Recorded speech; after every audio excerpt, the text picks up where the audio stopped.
Hello everyone, welcome back to another video here on Play on GAA. Today it's a match review for myself, Seamus Brady, on the Kerry versus Donegal game in the Alliance Football League Division 1. It finished Kerry-1-13, Donegal 7 points, and just like with the Kerry match against Dublin, Kerry won this game in the second quarter. They kicked 7 unanswered points to go in, 9 points to 2 up at half time, blowing Donegal away in the second quarter, and Donegal never fully recovered.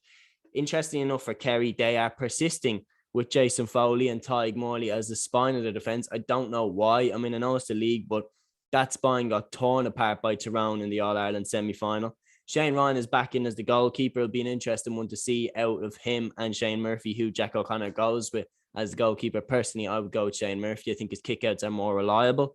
But one thing is for sure, they found an absolute gem in defence in Dan O'Donoghue at right cornerback. He's looked fantastic in every game that I've seen him in so far. He kicked a gorgeous point to make it 5 points to 2. That was one of the highlights of their 7-point thrashing, really, of Donegal in that second quarter. Right at the start, Donegal, they claimed a good first quarter. I mean, it was 2 points to 0 for Kerry after Killian Spillane put the ball over the bar.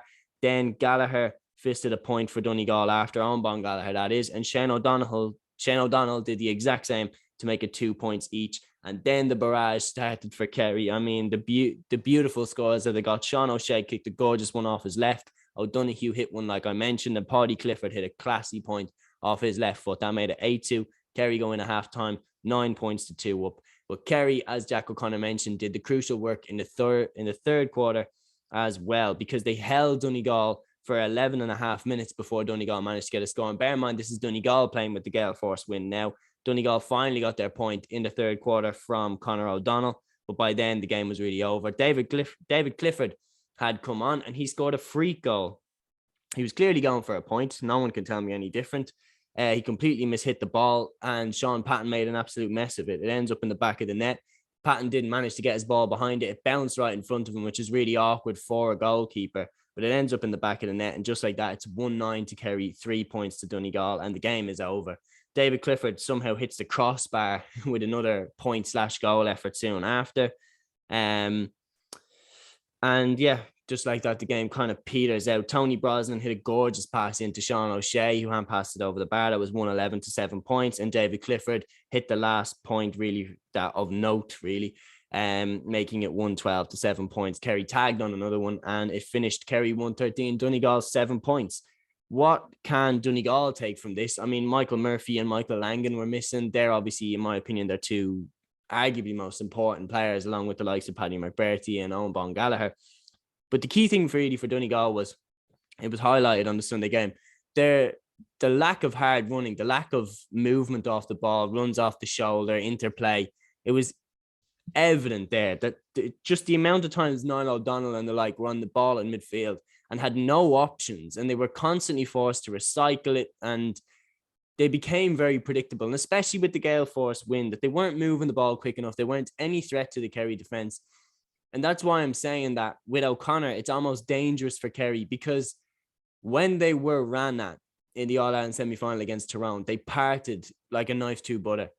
And that's what I'm saying. When you have Morley and Foley, it's an easy one to think that just because, you're not conceding a goal and everything like that, but you haven't really been put under pressure. Dublin didn't really put you under that much pressure. I mean, I know Dublin had the goal chance that Lorcan O'Dell overshot the hand pass to Dean Rock, but Donegal never looked like scoring a goal here. They never really ran directly at Kerry. And I think if Kerry persists with this Foley and Morley spine, I think it could be a weakness for them going into the championship. I honestly do. I think they're both good footballers, but I think Dylan Casey and Stefan Akumba are better options for Kerry. And I think if O'Connor can get minutes into the two of them, he needs to do it, because they need to have an option. They need to have a plan B. If he's going with Foley and Morley as his plan A, he needs Akumba and Dylan Casey there ready to step in case it goes wrong, because I think it could. The other things for Kerry is that undoubtedly the Cliffords again just look magnificent. Seán O'Shea looks as good as he ever has. Diarmuid O'Connor and Jack Barry are becoming a real midfield partnership for Kerry. And obviously I mentioned about Dan O'Donoghue at cornerback. So things are clicking nicely for Kerry. Jack O'Connor's return is moving smoothly along so far. For Donegal, they're going to need to start picking up points. I mean, all they have is that draw against Mayo and the victory against Kildare, but I don't really see them picking up too many more points in the rest of the league campaign, to be honest. But yeah, if they get Murphy back and if they get Langan back, they'll be fine in Division 1. But it'll be interesting to see what they can do in the Championship, if they will be serious Ulster contenders again this year. So yeah, guys, that is my review of this match to finish. Kerry-1-13, Donegal 7 points. Kerry, with that win, go to joint top of the Allianz League Division 1 along with Mayo and Armagh. So guys, that is my match review. I hope you guys enjoyed it. Keep an eye out for all the content across Play On GAA. Like, subscribe, comment, and share. And until the next one, take care.